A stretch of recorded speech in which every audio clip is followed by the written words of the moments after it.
किसी भी व्यक्ति की संतान के बारे में यदि जानना हो कि उसकी संतान कितनी कामयाब होगी, कितनी शिक्षा प्राप्त करेगी, किस स्तर की शिक्षा प्राप्त करेगी, कहाँ कहाँ शिक्षा प्राप्त करेगी, या जातक का जो संतान है वो किस स्तर तक सफल हो पाएगी और कितनी सफल होगी, इन्हीं सब बातों का अध्ययन बृहस्पति ग्रह से किया जाता है।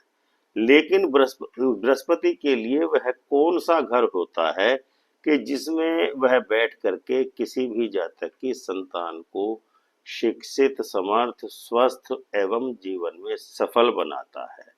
आज के इस वीडियो में हम इसी तथ्य पर विचार करने वाले हैं। कुंडली का 5वां भाव या घर वह है कि जो सिंह राशि कहलाता है काल पुरुष की कुंडली के अनुसार। 5वें घर की जमीन बृहस्पति की है। बृहस्पति की इस जमीन पर सूर्य ने अपना मकान बनाया हुआ है, यानी कि कब्जा किया हुआ है। इसीलिए 5वें घर में बृहस्पति तथा सूर्य दोनों ही ग्रहों के विषय में विचार किया जाता है या दृष्टिगोचर उनका दोनों का प्रभाव दिखाई देता है। बृहस्पति का रंग तो बिल्कुल पीला होता है, हल्दी और सोने की तरह, लेकिन सूर्य का रंग पीला पक्का रंग होता है या लाल रंग होता है। बृहस्पति पीला, सूर्य लाल, यानी पुत्र और पुत्र का पुत्र यानी पौत्र। इसीलिए पुत्र और पौत्र का विचार और सुख पंचम भाव से ही देखा जाता है।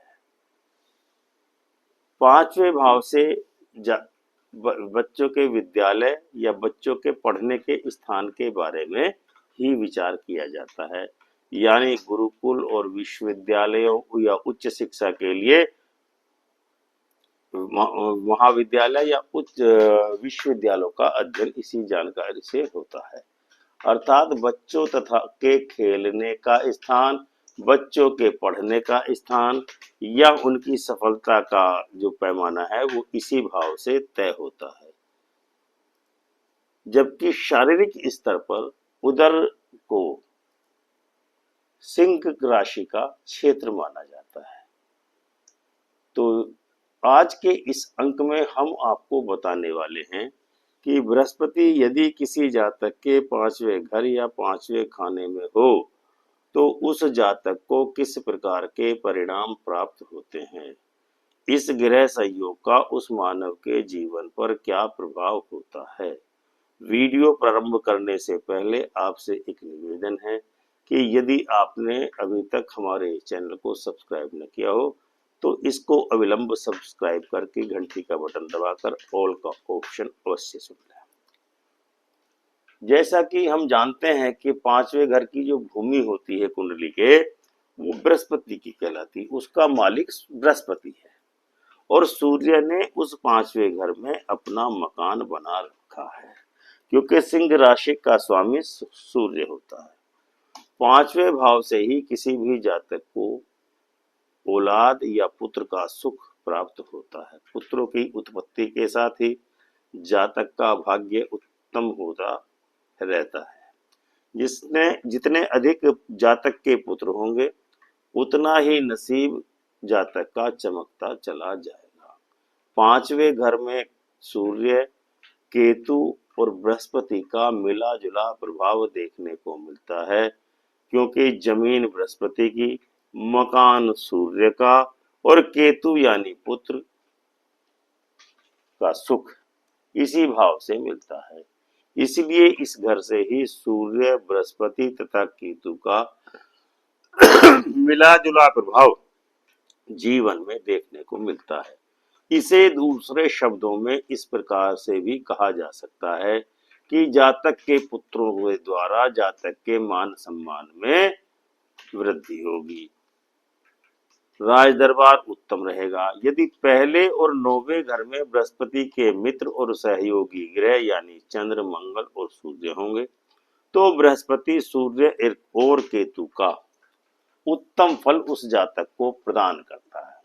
यानी बृहस्पति, सूर्य और तथा केतु की जानदार और बेजानदार वस्तुओं का लाभ जातक को प्राप्त होता है। अब हम आपको बताते हैं कि यदि पांचवें भाव में बृहस्पति हो और जातक को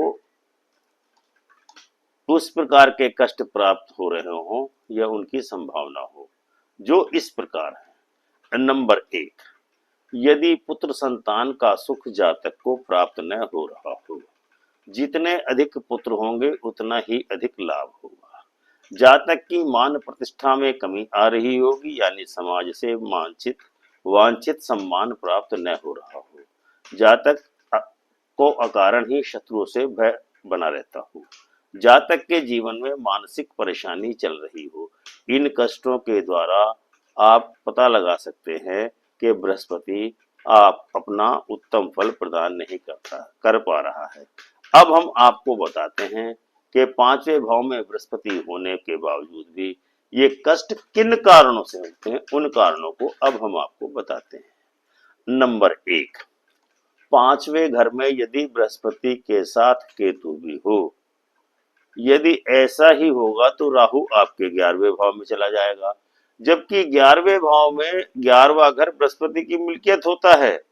अर्थात बृहस्पति की मिल्कियत वालों घरों 2, 9, 11, 12 में शत्रु ग्रह बुध, शुक्र और राहु हो तो उस जातक को बृहस्पति का खराब फल प्राप्त होता है। अतः केतु बृहस्पति के साथ होने पर जातक को मंदा प्रभाव निश्चित ही देगा, जो बृहस्पति के साथ उत्तम होना चाहिए था। नंबर दो, दूसरे, 9वें, 11वें, 12वें भाव में बुध, शुक्र और राहु में से कोई भी ग्रह हो तो बृहस्पति, सूर्य और केतु तीनों का ही फल जातक को प्राप्त नहीं हो पाता या खराब फल प्राप्त होता है। बुध, शुक्र और राहु तीनों ही बृहस्पति, सूर्य और केतु के शत्रु माने जाते हैं। शुक्र और राहु बृहस्पति और सूर्य के शत्रु हैं। बुध बृहस्पति और केतु का शत्रु है।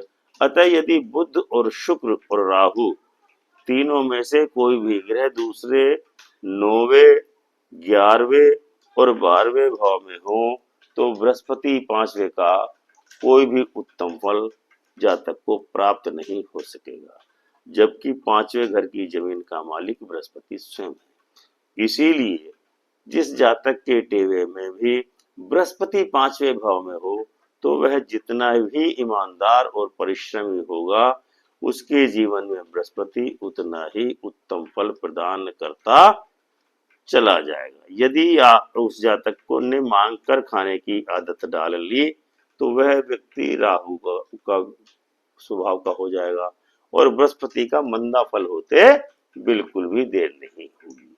कष्टों का कारण बताने के बाद अब हम आपको कष्टों के निवारणार्थ उपाय बताते हैं।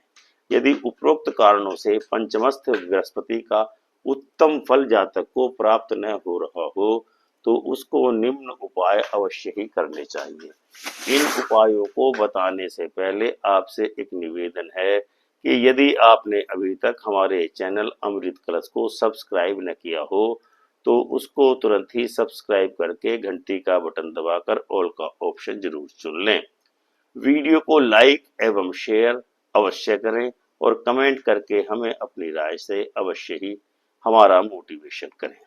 हम आपके आभारी रहेंगे। अब हम आपको उपाय के बारे में बताते हैं। नंबर एक, दूसरे, पांचवें, 9वें, 11वें, 12वें भाव में यदि बुध, शुक्र, राहु का उपाय करेंगे तो आपको निश्चित ही लाभ होगा। यानी कि 1 किलो दूध में 250 ग्राम जौ मिला करके शनिवार के दिन बहते हुए दरिया में नियमित रूप से बहाएंगे तो आपको निश्चित ही लाभ होगा। नंबर दो, धर्म यानी बृहस्पति के नाम मांगने वाला दरवेश यानी कुत्ता बनने की कोशिश कदापि न करें। ऐसे व्यक्ति को जिसके पांचवें घर में बृहस्पति हो कभी भी भंडारे का भोजन नहीं करना चाहिए। नंबर तीन, ईमानदार और परोपकारी बने। दरवेश बनने से बृहस्पति का उत्तम प्रभाव जातक को नहीं मिल सकेगा। यानी कि यदि व्यक्ति भंडारे इत्यादि में खाना खाएगा या मुफ्त का खाना खाएगा तो उसका पतन निश्चित है, चाहे बृहस्पति भले ही पांचवें स्थान में। तो मित्रों, यह था बृहस्पति ग्रह के कुंडली के पांचवें घर या पांचवें भाव में स्थापित होने पर प्रभाव, कष्ट, कारण एवं उनका विचार। हमें उम्मीद है कि आपको यह वीडियो अवश्य ही पसंद आया होगा और कमेंट करके आप अपनी राय से हमको अवश्य ही अवगत कराएंगे। बोलिए कामतानाथ महाराज की जय।